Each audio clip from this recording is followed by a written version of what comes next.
Good morning and welcome to this, our weekly whole school virtual assembly.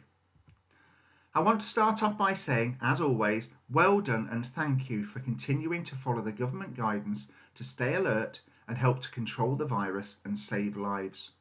It's never been more important than it is now to follow that social distancing guidance to stay 2 metres apart.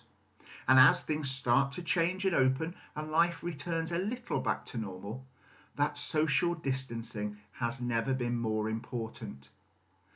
Year 10s, when you start to come to school from today onwards, it's important that you follow that social distancing, and you'll find that school has been set up to allow and enable you to do that. So please continue to follow that social distancing rule, and by doing so, stay alert, help to control the virus and help to save lives. So to all of you for following that guidance, well done and thank you. And I want to say thank you to all of you again for continuing to work hard and apply yourself with our remote learning opportunities. The work that you've been doing to prepare for September onwards is incredible, and your teachers have said how impressed they've been by the work that you've been doing and the way that you're responding to the feedback they're providing.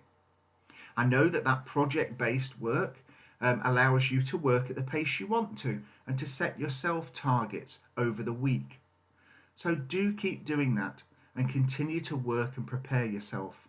Having the opportunity to get ready for September will never be repeated, and so it's important that you engage with the opportunities that are provided. And a special congratulations and well done to our Year 9 pupils who are really engaging well with their option subjects from September. There's been some incredible work and preparation, and so to you and to the remainder of the pupils, well done and thank you. And a special thank you and well done and congratulations to Yasmin and Harry, to Emily, George and Philip for your nomination for Hot Chocolate with the Head. As you will have seen in your personal messages, your teachers have been incredibly impressed by the work you've been doing and the way that you've engaged with those opportunities. And to George and Philip for the way that you've engaged with those work experience opportunities available. So to you 5 and to all of you, well done and thank you for your remote learning work. As you'll know by now, our assemblies follow a theme, and a theme of something that's happened in history within this week. And 805 years ago today, on the 15th of June 1215, we saw the signing and sealing of the Magna Carta. But what is the Magna Carta, and why is it important to us now? Well, the Magna Carta was a document that was signed by King John of England and the English barons. At that time in history, England was owned by English barons. They divided up the country and collected taxes and income from the workers on their land. And they paid some of that money to King John. King John, who had ultimate authority, then spent that money and didn't, for King John's reign, spend it wisely. It's acknowledged that King John was not a particularly successful king. And one of the reasons why is that he spent a lot of money on foreign wars with varied success. And so it got within 1215 that the barons were sick and tired of the amount of money that King John was asking from them so that he could fight these wars. And so they put siege to London, surrounded the capital and demanded change. And so on this day, the 15th of June in 1215, Magna Carta was signed at Runnymede. That's a place just outside London in Surrey. And it was signed as an agreement between King John and the English barons to stop further conflict within the country. The Magna Carta then was a framework of agreements which really supported the English barons to step back and to support the king, and set out a number of terms that King John would follow and future kings would follow. It set up a level of accountability, which meant that everyone, including the king, was subject to English law. Because at that time, the king had pretty much seen himself as being above the law and was acting in a way which wasn't suitable. And the barons and the people were unhappy with it. And so that level of accountability was enshrined within Magna Carta. But what was also enshrined within the document were rights and principles around freedom and entitlement for all people. And it's those rights and those principles which we see continuing today. If you want to find out more about the Magna Carta, then please do go to the British Library website. The link's below. And there you can find out about the document it's signing and the historical precedent it set and what led up to that document being signed. But as it was signed 805 years ago, why is it important to us today?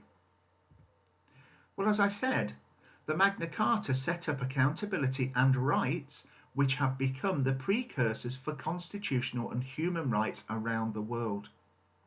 Within the document, the Magna Carta, one of those rights is enshrined within those constitutional and human rights for many, many countries around the world, and included within English law. The right that no free man shall be arrested or imprisoned without proper trial by a jury of peers. Trial by jury. We have it today, as do many other countries. And that stemmed from the agreements written within the Magna Carta. That's one of 3 agreements that were written and spelt out that we maintain today. And they've also been enshrined in other countries. In the US Bill of Rights, which followed a similar pattern to the Magna Carta, and when it was signed, took those principles of accountability and the enshrining of rights for individuals to its heart. It's also developed into the UN Declaration of Human Rights. Again, another agreement which at the end of the Second World War set out the rights of people across the globe to ensure that the Second World War couldn't happen again, so that people's rights were enshrined into laws around the world. And that's important and continues to be important today. We've seen over recent days and weeks that those rights are not always enshrined and not always carried out for all areas of people and all societies. We've seen with what happened to George Floyd and the development of the Black Lives Matter campaign and movement that those rights are not always provided. And it's shown us how important it is that everyone is not only accountable, but that everyone is provided with the rights enshrined within the law and constitution of their land. Not just when it suits people, but day in, day out, with no excuses. Never has that phrase been more important. And so I want you over the week that's coming to think about the way in which you are protected and supported by the rights that we have within our country.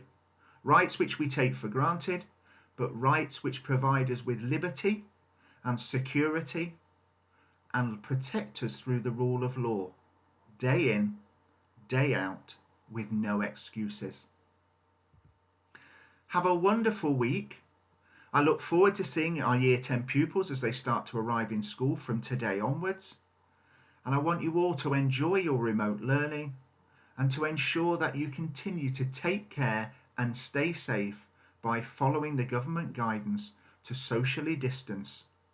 As I said, it's never been more important to follow that advice, especially as we start to open up as a society and you are able to engage with different people in different locations. So have a fantastic week, take care and stay safe.